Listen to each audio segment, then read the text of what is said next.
Hello, and welcome to Family Folktales from the Nashville Public Library. I'm Susan Poulter, a librarian at the main library. Today's story is The Wonderful Birch, a Finnish-Russian tale from Andrew Lang's Red Fairy Book. Once upon a time, there were a man and a woman who had an only daughter. Now it happened that one of their sheep went astray, and they set out to look for it, and searched, each in a different part of the wood. Then the good wife met a witch, who said to her, "If you spit, you miserable creature, if you spit into the sheath of my knife, or if you run between my legs, I shall change you into a black sheep." The woman neither spat nor did she run between her legs, but yet the witch changed her into a sheep. Then she made herself look exactly like the woman and called out to the good man, "Ho, old man, hello! I have found the sheep already." The man thought the witch was really his wife, and he did not know that his wife was the sheep. So he went home with her, glad at heart because his sheep was found. When they were safe at home, the witch said to the man, "Look here, old man, we really must kill that sheep, lest it run away to the wood again."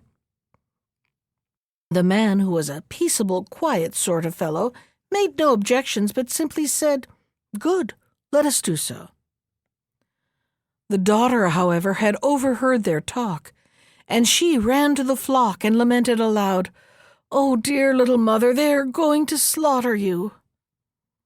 "Well, then, if they do slaughter me," was the black sheep's answer, "eat you neither the meat nor the broth that is made of me, but gather all my bones and bury them by the edge of the field." Shortly after this, they took the black sheep from the flock and slaughtered it.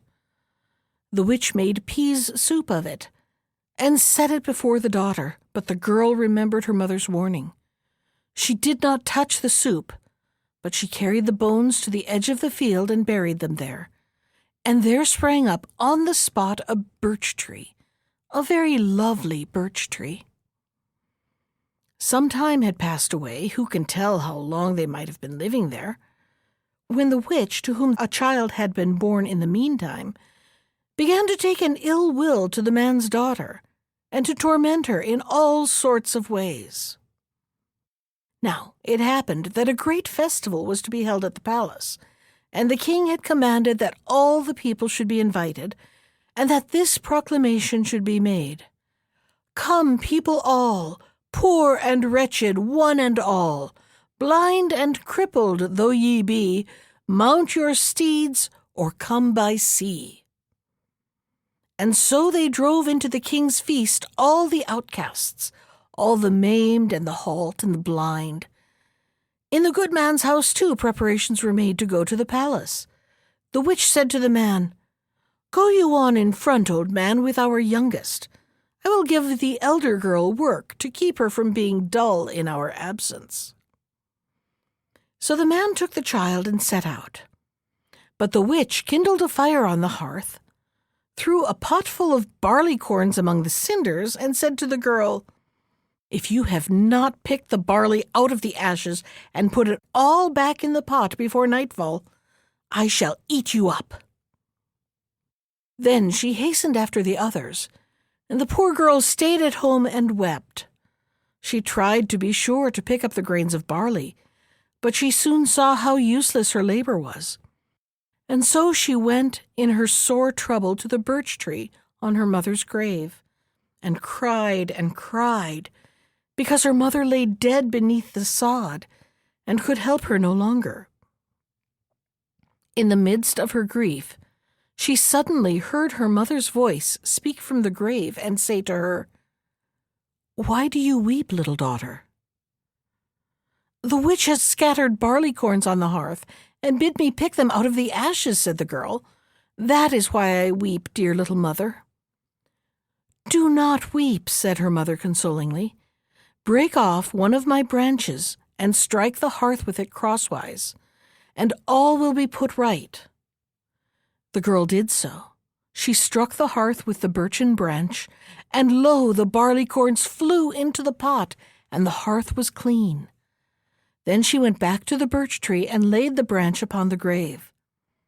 Then her mother bade her bathe on one side of the stem, dry herself on another, and dress on the third. When the girl had done all that, she had grown so lovely that no one on earth could rival her. Splendid clothing was given to her, and a horse with hair partly of gold, partly of silver, and partly of something more precious still. The girl sprang into the saddle and rode as swift as an arrow to the palace. As she turned into the courtyard of the castle, the king's son came out to meet her, tied her steed to a pillar, and led her in.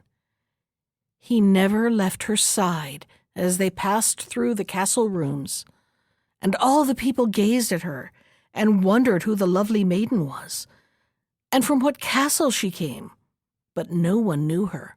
No one knew anything about her. At the banquet, the prince invited her to sit next to him in the place of honor, but the witch's daughter gnawed the bones under the table. The prince did not see her, and thinking it was a dog, he gave her such a push with his foot that her arm was broken. Are you not sorry for the witch's daughter? It was not her fault that her mother was a witch. Towards evening, the good man's daughter thought it was time to go home, but as she went, her ring caught on the latch of the door, for the king's son had had it smeared with tar. She did not take time to pull it off, but hastily unfastening her horse from the pillar, she rode away beyond the castle walls as swift as an arrow.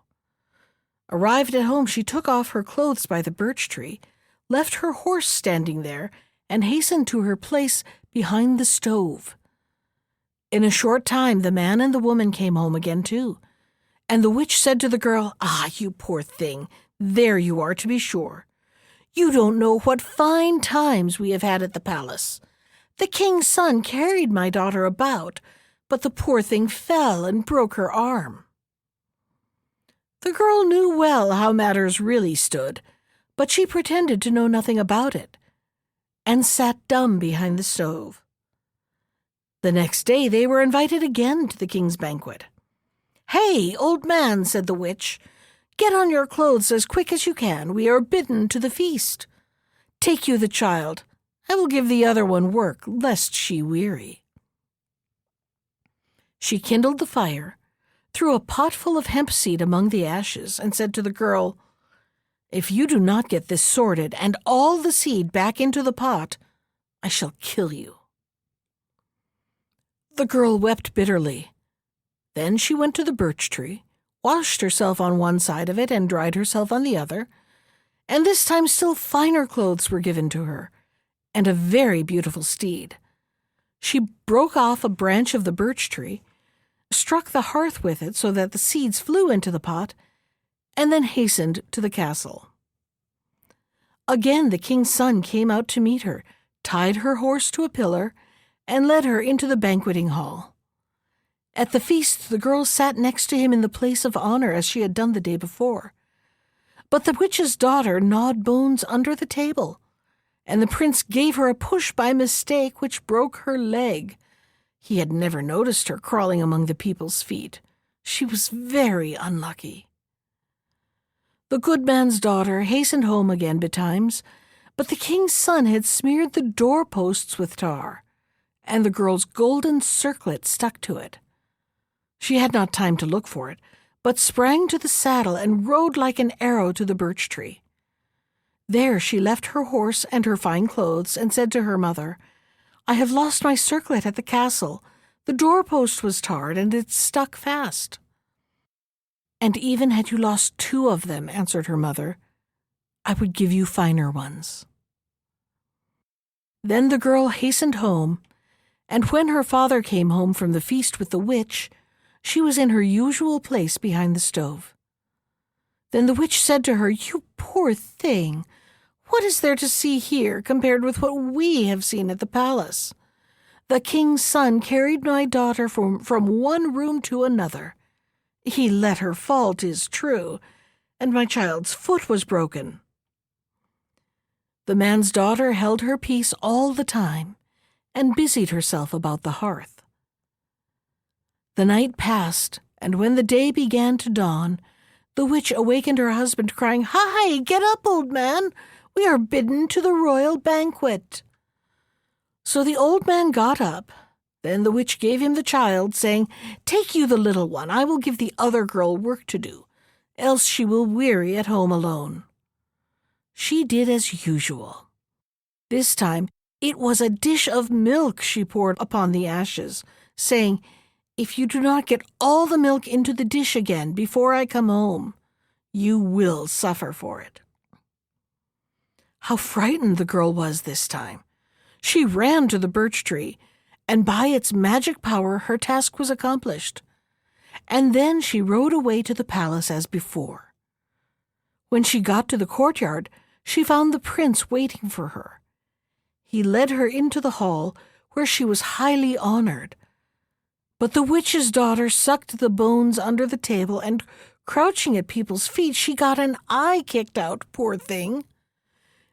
Now no one knew any more than before about the good man's daughter. No one knew whence she came, but the prince had had the threshold smeared with tar, and as she fled her gold slippers stuck to it. She reached the birch tree, and laying aside her finery, she said, "Alas, dear little mother, I have lost my golden slippers." "Let them be," was her mother's reply. "If you need them, I shall give you finer ones." Scarcely was she in her usual place behind the stove when her father came home with the witch.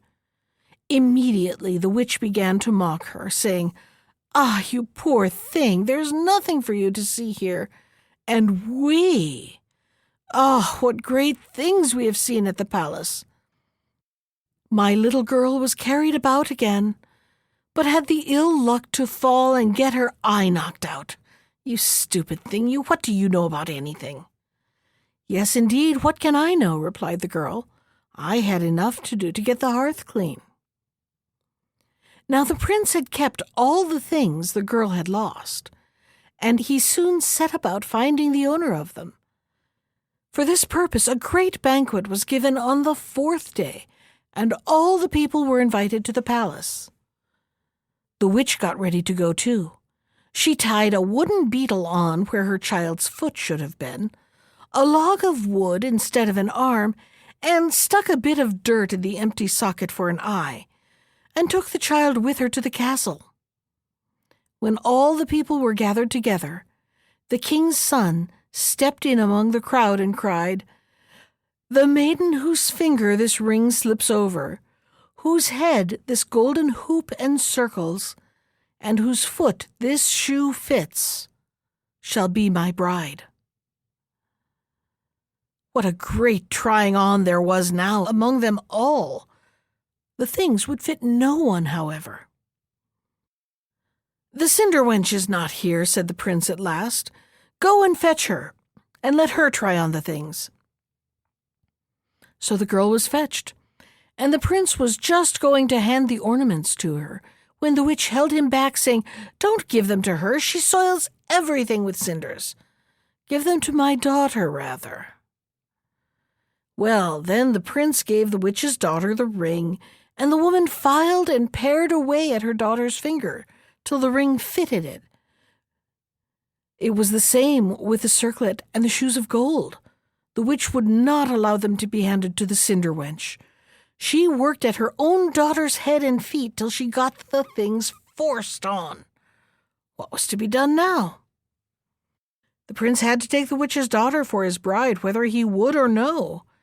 He sneaked away to her father's house with her, however, for he was ashamed to hold the wedding festivities at the palace with so strange a bride. Some days passed, and at last he had to take his bride home to the palace, and he got ready to do so. Just as they were taking leave, the kitchen wench sprang down from her place by the stove, on the pretext of fetching something from the cowhouse, and in going by she whispered in the prince's ear as he stood in the yard, "Alas, dear prince, Do not rob me of my silver and my gold." Thereupon the king's son recognized the cinder wench.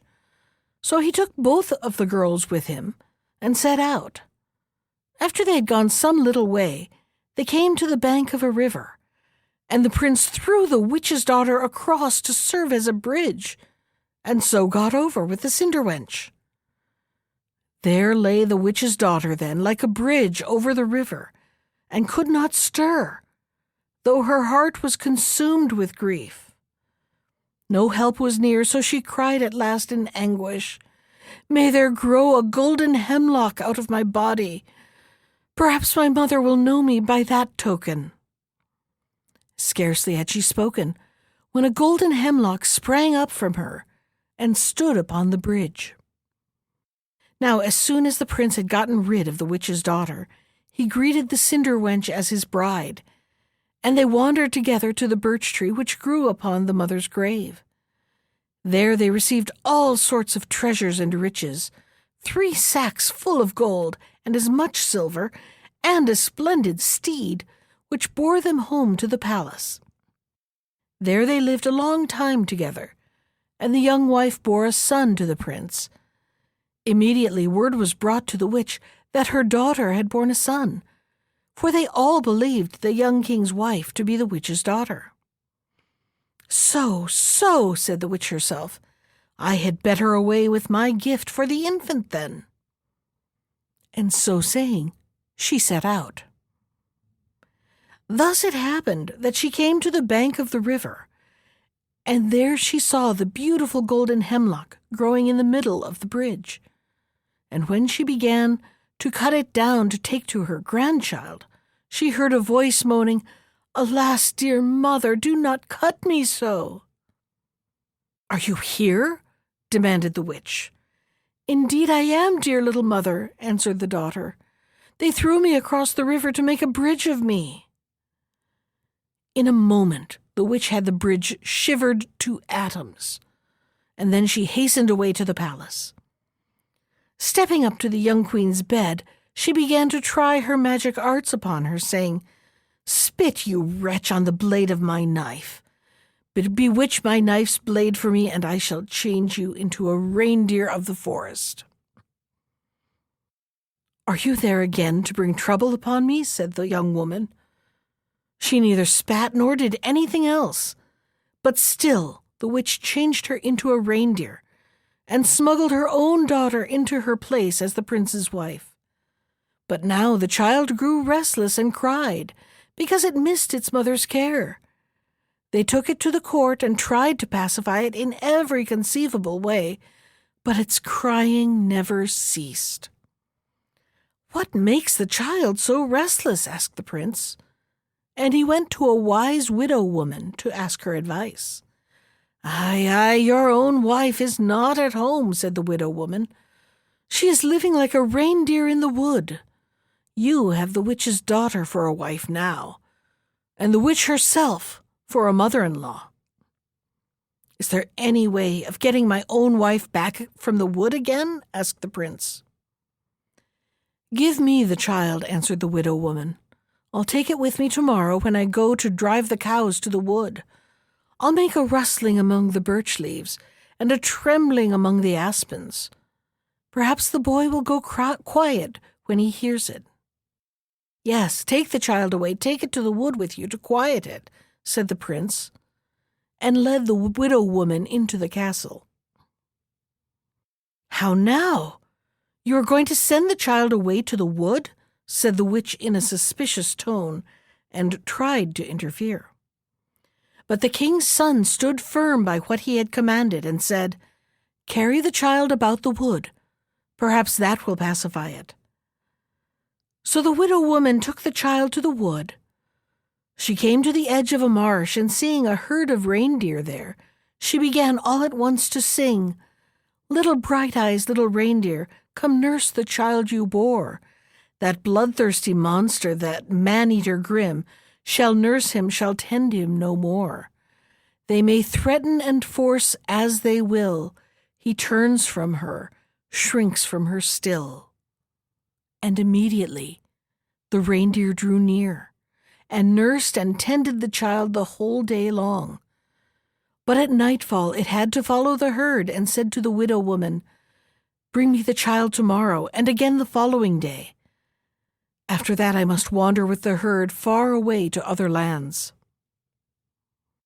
The following morning, the widow woman went back to the castle to fetch the child. The witch interfered, of course, but the prince said, "Take it and carry it about in the open air. The boy is quieter at night, to be sure, when he has been in the wood all day." So the widow took the child in her arms and carried it to the marsh in the forest. There she sang as on the preceding day, "Little bright eyes, little reindeer, come nurse the child you bore. That bloodthirsty monster, that man-eater grim, shall nurse him, shall tend him no more. They may threaten and force as they will, he turns from her, shrinks from her still." And immediately the reindeer left the herd and came to the child and tended it as on the day before. And so it was that the child throve, till not a finer boy was to be seen anywhere. But the king's son had been pondering over all these things, and he said to the widow woman, "Is there no way of changing the reindeer into a human being again?" "I don't rightly know," was her answer. "Come to the wood with me, however. When the woman puts off her reindeer skin, I shall comb her head for her. Whilst I am doing so, you must burn the skin." Thereupon they both went to the wood with the child. Scarcely were they there when the reindeer appeared and nursed the child as before. Then the widow woman said to the reindeer, "Since you are going far away tomorrow, and I shall not see you again, let me comb your head for the last time, as a remembrance of you." Good. The young woman stripped off the reindeer skin and let the widow woman do as she wished. In the meantime, the king's son threw the reindeer skin into the fire unobserved. "What smells of singeing here?" asked the young woman, and looking round, she saw her own husband. "Woe is me! You have burnt my skin. Why did you do that?" "To give you back your human form again." "Alack-a-day, I have nothing to cover me now, poor creature that I am," cried the young woman, and transformed herself first into a distaff, then into a wooden beetle, then into a spindle, and into all imaginable shapes. But all these shapes the king's son went on destroying, till she stood before him in human form again. "Alas, wherefore take me home with you again?" cried the young woman, "since the witch is sure to eat me up." "She will not eat you up," answered her husband, and they started for home with the child. But when the witch-wife saw them, she ran away with her daughter, and if she is not stopped, she is running still, though at a great age. And the prince and his wife and the baby lived happy ever afterwards. That was The Wonderful Birch from Andrew Lang's Red Fairy Book. Special thanks to Ginger Sands for our theme music. You can find more of Ginger's music at iTunes or on her website at www.gingersands.com. And if you'd like to comment on today's story, send me an email. I can be reached at susan.poulter, that's Poulter, @nashville.gov. Thanks for listening.